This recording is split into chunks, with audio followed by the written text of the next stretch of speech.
Hello, people. Welcome back to my channel. Lately, few people reached out to me and they have requested me to share my experience with the visa process for Germany. And they have also added that they want me to record the video in Hindi. So, today I will record this video in Hindi for them. And do let me know, guys, if at all you guys are unable to understand, I will record the video in English as well. Okay.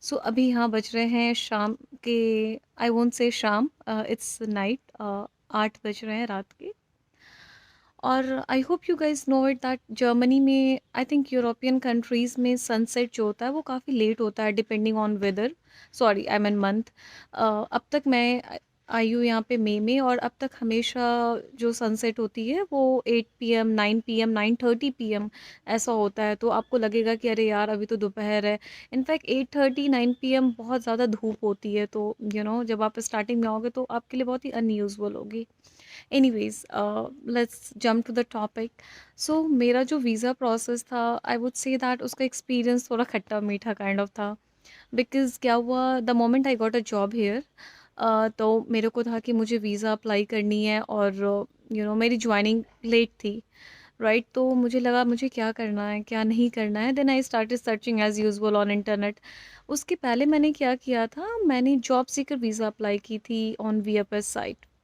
VFS again VFS Global is a third party जो आपके German consulate के से बात करती है I mean it's a mediator it will do all the work जितने document से related जितने काम होते हैं सारे VFS ग्लोबल करती है लाइक यूएस में आप वीज़ा अप्लाई कर रहे हो राइट तो क्या होता है यूएस कॉन्सुलेट से आप डायरेक्ट जाते हो इंटरव्यू देते हो पर जर्मनी के केस में क्या होता है VFS ग्लोबल एक मीडिएटर होती है जो आपके सब कुछ हैंडल करती है और अब बहुत जगह अगेन जर्मनी के वीज़ा प्रोसेस हर एक स्टेट के लिए बहुत अलग अलग है मेरा जैसा एक्सपीरियंस कहता है तो बहुत स्टेट में क्या होता है आप जर्मन कॉन्सुलेट से डायरेक्ट कांटेक्ट करते हो आप उनके पास इंटरव्यू देते हो पर बहुत जगह क्या होता है आप जर्मन कॉन्सुलेट से कांटेक्ट नहीं करते हो आप VFS से कांटेक्ट करते हो वो आपके सारे डॉक्यूमेंट्स लेते हैं और फिर वो जर्मन कॉन्सुलेट को देते हैं ओके और आज मैं इस वीडियो में मैं छोटे-छोटे वीडियो रिकॉर्ड करूँगी और इस वीडियो में मैं कुछ ऐसी चीज़ें बताऊँगी जो जनरली आपको नहीं मिलेंगी इंटरनेट पे and I don't know why people don't add all these points because ये बहुत सारे टाइम को सेव करेगा और बहुत सारे आई थिंक दैट बहुत पैसे भी बचाएगा I feel because sometimes we will be panic and हमें लगता है कि यार जो भी कंसल्टेंसी है वीज़ा कंसल्टेंसी उन्हें कैसे भी दे करके वीज़ा ले लो और same thing happened with me when I paid a good amount of money to get my visa तो as I told you guys that मैंने जॉब सीकर वीज़ा अप्लाई किया था जर्मनी के लिए I won't tell, I mean, I'm not going to describe here in this video job seeker visa क्या होता है Germany के लिए. If you guys want me to describe, I might add it in my next video.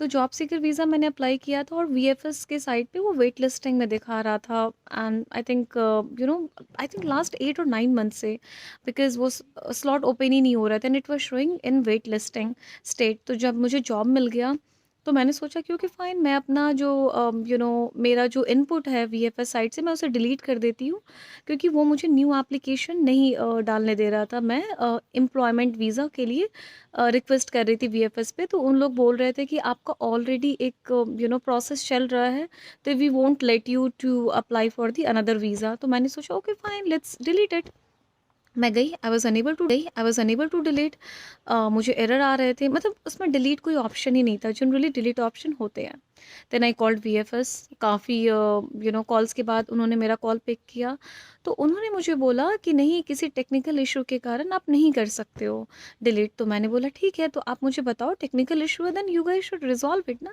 कब time लगेगा तो उसने बोला देयर इज़ नो ETA मैंने बोला ऐसा कैसे हो सकता है there is no ETA because इतने मुश्किल के बाद मुझे जॉब मिली है और मुझे वीज़ा अप्लाई करने हैं और आप बोल रहे हो कोई ETA नहीं है and I was so frustrated मैंने बोला कि ऐसा कैसे हो सकता है वो लोग बहुत चिल मार के बोल रहे थे कि there is no ma'am there is no ETA we can not do anything for you ऐसा वैसा करके तो I was and it was so frustrating I was so disappointed कि कैसे वैसे बोल सकते मैंने बोला कि you guys lost your mind because I have you know I have a job offer and I am suppose to apply for visa and आप लोग बोल रहे हो कि मैं नहीं कर सकती then they were like again the same thing ma'am I can not do anything for you then मैंने सोचा the last option I was like कि what to do, and they were like कि 6 महीने में भी ये ना हो सकता है, इसमें वी डोंट हैव एनीथिंग।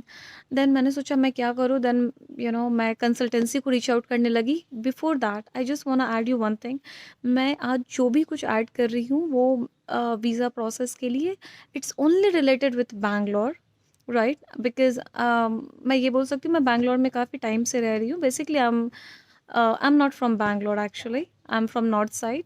और मैं बैंगलोर में करीबन 13 ईयर्स से रह रही हूँ, राइट? तो मेरा सब कुछ बैंगलोर में ही होता है।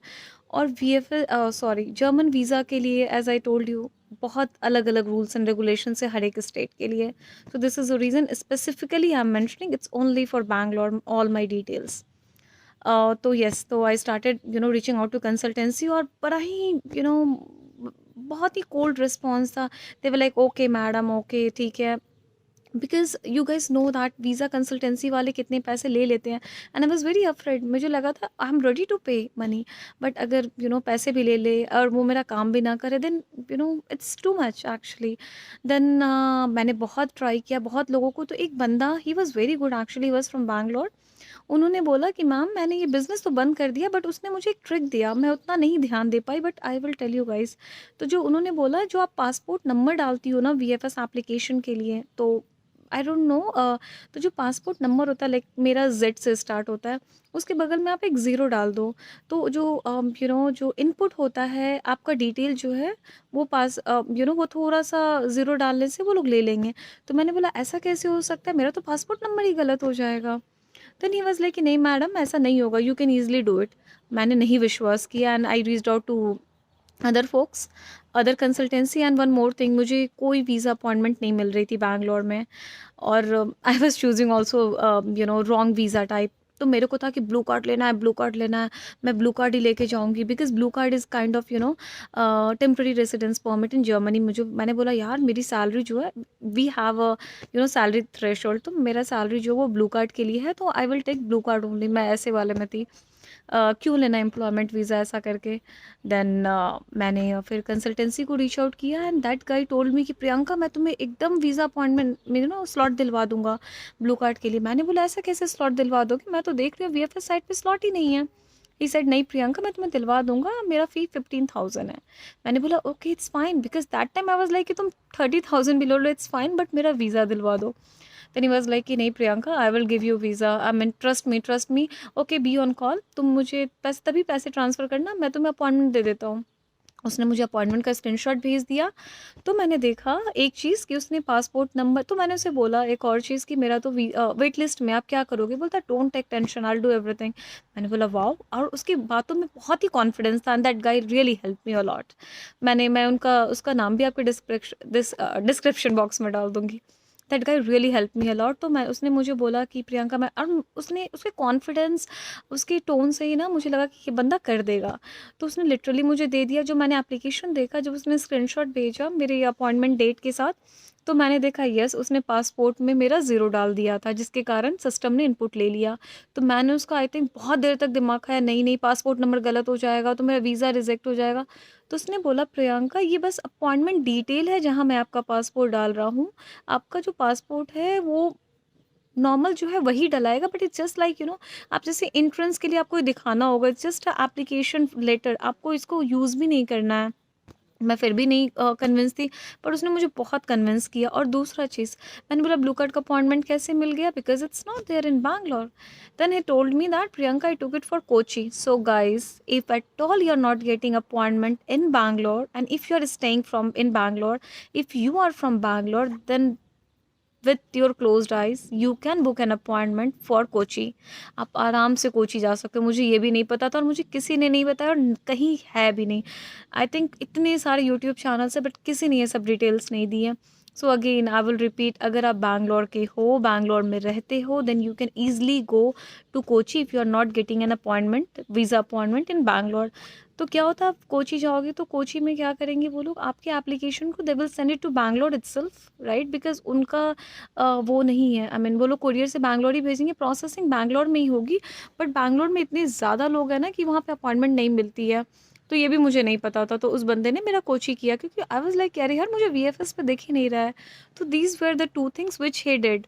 उसने मेरे पासपोर्ट के आगे ज़ीरो लगाया, पासपोर्ट नंबर नंबर के आगे, and then he booked it for Kochi.